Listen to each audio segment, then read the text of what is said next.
जय हिंद दोस्तों। आज हम यूपी लेखपाल की ग्रामीण प्रवेश की 5वीं क्लास शुरू करते हैं। पहला सवाल है, केंद्र सरकार द्वारा अंतर्राष्ट्रीय चावल अनुसंधान संस्थान के क्षेत्रीय केंद्र को निम्न में से कहाँ स्थापित किया जा रहा है। तो यहाँ पर है, पहला ऑप्शन है लखनऊ उत्तर प्रदेश, बी ऑप्शन है वाराणसी उत्तर प्रदेश, सी ऑप्शन है पटना बिहार और डी ऑप्शन है दिल्ली। तो इसका सही आंसर है वाराणसी उत्तर प्रदेश में कर दिया गया है। ये थोड़ा क्वेश्चन पुराना है तो यहाँ पर कर दिया गया है, वाराणसी उत्तर प्रदेश में कर दिया गया है। अंतर्राष्ट्रीय चावल अनुसंधान संस्थान वाराणसी में स्थापित कर दिया गया है। अगला सवाल है, वह राज्य जिसने महिला सशक्तिकरण अभियान शुरू किया। पहला ऑप्शन है दिल्ली, दूसरा ऑप्शन है उत्तर प्रदेश, सी ऑप्शन है राजस्थान और डी ऑप्शन है महाराष्ट्र। तो इसका सही आंसर है उत्तर प्रदेश। जो महिला सशक्तिकरण अभियान था वो उत्तर प्रदेश में शुरू किया गया था। अगला क्वेश्चन है, आश्रय बीमा योजना अक्टूबर 2001 में शुरू की गई, जिसका उद्देश्य था क्या था। पहला ऑप्शन है बेरोजगार कामगारों को सामाजिक सुरक्षा प्रदान करना, बी ऑप्शन है बेरोजगारों का रोजगार उपलब्ध कराना और सी ऑप्शन है गृह ऋण प्रदान करना, मतलब कि होम लोन्स, और डी ऑप्शन है वृद्धों के लिए पेंशन, कि जो वृद्धा पेंशन होती है। तो ये जो आश्रय बीमा योजना थी जो अक्टूबर 2001 में शुरू की गई थी, उसका जो उद्देश्य था वो था बेरोजगार कामगार, जो बेरोजगार कामगार थे उनको सामाजिक सुरक्षा प्रदान करना। अगला क्वेश्चन है, दिव्यांग भरण पोषण योजना के तहत प्रतिमाह कितना पेंशन दिया जा रहा है। तो पहला ऑप्शन है 600, दूसरा ऑप्शन है 700, तीसरा ऑप्शन है 800 और चौथा ऑप्शन है 500। तो जो दिव्यांग भरण पोषण योजना है उसके तहत 500 रुपये दिए जाते हैं, महीने में 500 रुपये पेंशन दी जाती है। अगला है, नेक्स्ट क्वेश्चन है, स्वधार योजना संबंधित है। नंबर ए, ऑप्शन ए है स्थापत्य कला की प्रतीक इमारतों को मजबूत करना, ऑप्शन बी संघर्षशील महिलाओं की सहायता करना, ऑप्शन सी तकनीकी रूप से कुशल लोगों को रोजगार देना और ऑप्शन डी समय से पूर्व कार्य से अलग हुए कामगारों को प्रशिक्षण देना। तो इसका सही आंसर है संघर्षशील महिलाओं की सहायता करना। जो संघर्षशील महिलाएं हैं, स्ट्रगल कर रही हैं जो महिलाएं, उनकी सहायता करना, स्वधार योजना का संबंध। अगला क्वेश्चन है, महिला कल्याण निगम की स्थापना कब की गई। महिला कल्याण निगम की स्थापना कब की गई। तो पहला ऑप्शन है 1988, दूसरा ऑप्शन है 1989, तीसरा ऑप्शन 1990 और चौथा ऑप्शन है 1991। तो इसका सही आंसर है ऑप्शन ए 1988। महिला कल्याण निगम की स्थापना 1988 में की गई थी। नेक्स्ट क्वेश्चन है, बहुउद्देशीय कौशल विकास केंद्र का संबंध किससे है। बहुउद्देशीय मल्टीपर्पज जो स्किल डेवलपमेंट जो सेंटर होते हैं उनका उद्देश्य क्या है, किससे संबंध है। तो पहला है महिलाओं के कौशल विकास से, दूसरा है बेरोजगारों के कौशल विकास से, तीसरा है दिव्यांगों के कौशल विकास से और चौथा है उपरोक्त में से कोई नहीं, कि इनमें से कोई नहीं। तो इसका सही आंसर होगा दिव्यांगों के कौशल विकास से। जो बहुउद्देशीय कौशल विकास जो केंद्र है उसका संबंध दिव्यांगों के कौशल विकास से है। कौशल विकास मतलब कि स्किल डेवलपमेंट। अगला क्वेश्चन है, विधानमंडल क्षेत्र विकास निधि किस वर्ष प्रारंभ की गई थी। विधानमंडल विकास निधि किस वर्ष प्रारंभ की गई थी। पहला ऑप्शन है 1998-99, दूसरा ऑप्शन है 2001, तीसरा ऑप्शन 2001-2002 और चौथा ऑप्शन है 2002-2003। तो इसका सही आंसर है 1998-99 शुरू की गई थी। अगला क्वेश्चन है, काम के बदले अनाज योजना और संपूर्ण ग्रामीण रोजगार योजना का विलय कर कौन सी योजना शुरू की गई है। काम के बदले अनाज योजना और संपूर्ण ग्रामीण रोजगार योजना। तो पहला ऑप्शन है राष्ट्रीय ग्रामीण रोजगार गारंटी योजना, नरेगा, मतलब नरेगा कहते हैं इसको। दूसरा ऑप्शन है भारत निर्माण योजना, तीसरा ऑप्शन है प्रधानमंत्री ग्राम उदय योजना और चौथा ऑप्शन है स्वर्ण जयंती ग्राम रोजगार योजना। तो इसका सही आंसर होगा नरेगा, राष्ट्रीय ग्रामीण रोजगार गारंटी योजना, इसमें बदल दिया गया है। अगला क्वेश्चन है, ग्रामीण पेयजल आपूर्ति एवं स्वच्छता परियोजना किस वर्ष शुरू की गई थी। तो ग्रामीण पेयजल आपूर्ति एवं स्वच्छता योजना किस वर्ष शुरू की गई थी। तो पहला ऑप्शन है 2014, दूसरा ऑप्शन है 2015, तीसरा ऑप्शन है 2016 और चौथा ऑप्शन है 2017। तो इसका सही आंसर है 2014। ये जो ग्रामीण पेयजल आपूर्ति एवं स्वच्छता परियोजना है ये 2014 में शुरू की गई थी। अगला क्वेश्चन है, शिशु हित लाभ योजना का संबंध किससे है। शिशु हित लाभ योजना का संबंध किससे है? पहला है पुत्र के जन्म पर आहार भत्ता, दूसरा है पुत्री के जन्म पर आहार भत्ता, तीसरा है बच्चों की पढ़ाई से संबंध, और चौथा ए और डी दोनों। तो यहाँ पर डी मतलब ए और बी दोनों, तो यहाँ पर ए और बी दोनों वाला सही होगा, मतलब डी ऑप्शन सही होगा।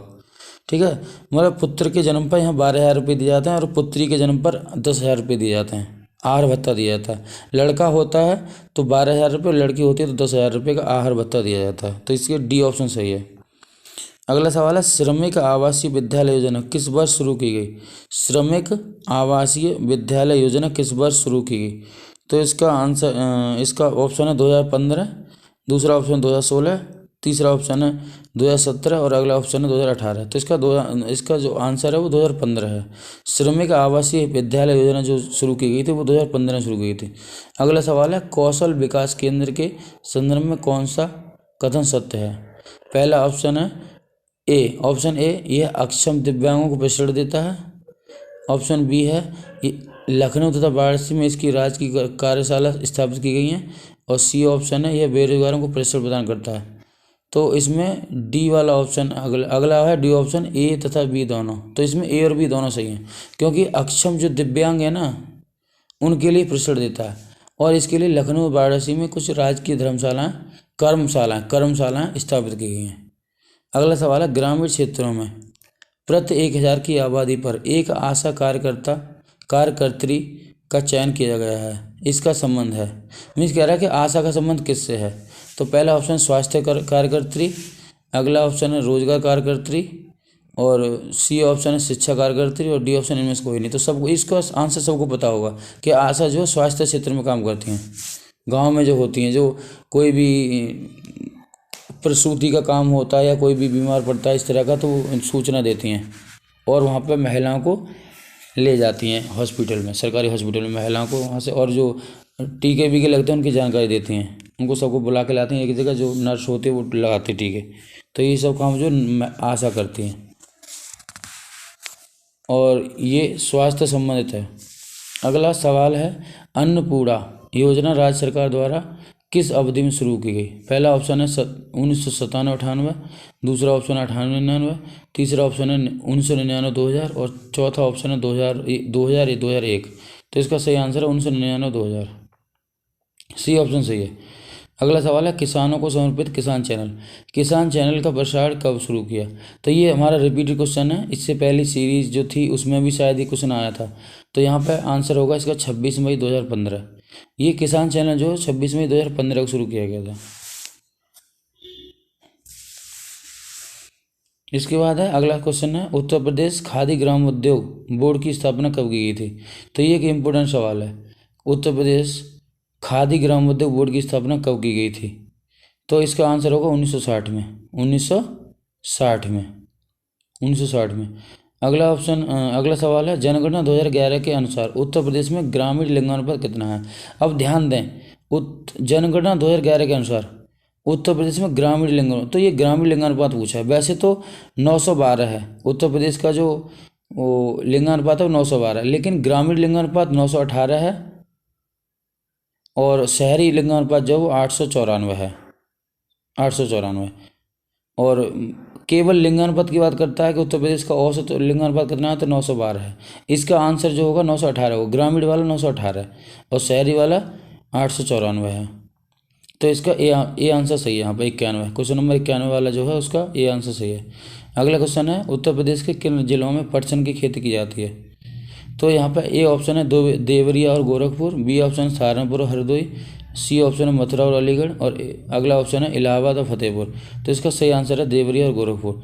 देवरिया और गोरखपुर में बहराइच है, लखीमपुर खीरी है, लखीमपुर खीरी इन सब में सबसे ज़्यादा किया जाता है, ये पटसन जो है सबसे ज़्यादा किया जाता है। तो यहाँ पर ए वाला ऑप्शन जो है वो देवरिया गोरखपुर। गोंडा में भी होता है, लखीमपुर खीरी में होता है, बहराइच में भी होता है। तो यहाँ पर सही आंसर जो होगा वो देवरिया गोरखपुर होगा। अगला सवाल है उत्तर प्रदेश में किस प्रकार की मृदा अधिकांशतः पाई जाती है? तो सभी को पता होगा कि यहाँ पर नदियाँ बहुत ज़्यादा हैं, ये दोआब है, गंगा यमुना का दोआब है उत्तर प्रदेश। तो यहाँ पर जलोढ़ मिट्टी होगी, एलुवियल सॉइल। अगला सवाल है उत्तर प्रदेश का मलिहाबादी किस लिए उत्तर प्रदेश का मलिहाबाद किस लिए प्रसिद्ध है? तो मलिहाबादी आम सुना होगा, तो यहाँ पर इसका ऑप्शन ये दशहरी आम होगा, दशहरी आम। दशहरी आम।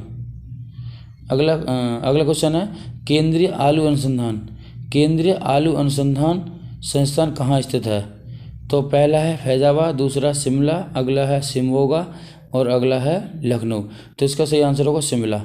जो केंद्रीय आलू अनुसंधान जो संस्थान है वो शिमला में है। और अगला सवाल है उत्तर प्रदेश में गेहूं का उत्पादन सबसे ज़्यादा कहाँ होता है? उत्तर प्रदेश में गेहूं का उत्पादन सबसे ज़्यादा कहाँ होता है? पहला मुरादाबाद में, दूसरा मेरठ में, तीसरा गोरखपुर में और चौथा बुलंदशहर में। तो यहाँ पर गोरखपुर में सबसे ज़्यादा गेहूँ उगाया जाता है। इन जो 4 ऑप्शन है इनमें गोरखपुर में सबसे ज़्यादा गेहूँ उगाया जाता है। अगला सवाल है गन्ने की खेती के लिए कौन सी मृदा आदर्श है? गन्ने की खेती के लिए तो यहाँ पर होगा चिकनी दोमट मृदा। गन्ने की खेती के लिए कौन सी चाहिए? चिकनी दोमट मृदा।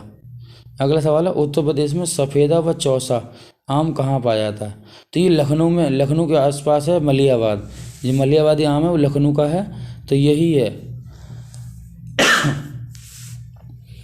ये मलियाबाद आएगा इसका आम। जो सफ़ेदा और चौसा वाला है तो ये मलियाबादी है। अगला सवाल है भारत में उत्तर प्रदेश किस पैदावार का सबसे बड़ा उत्पादक है? तिलहन का, खाद्यान्न का या दलहन का या मसाले का? तो खाद्यान्न का इसका सही आंसर होगा खाद्यान्न। अगला सवाल है उत्तर प्रदेश में चकबंदी कार्यक्रम कब शुरू हुआ था? उत्तर प्रदेश में चकबंदी कार्यक्रम कब शुरू हुआ था? तो ये 1954 में। वैसे अगर भारत की बात करते हैं तो भारत में सबसे पहले जो चकबंदी कार्यक्रम वो पंजाब से शुरू हुआ था, लेकिन उत्तर प्रदेश में 1954 में शुरू हुआ था। उत्तर प्रदेश में 1954 में शुरू हुआ था। Thank you.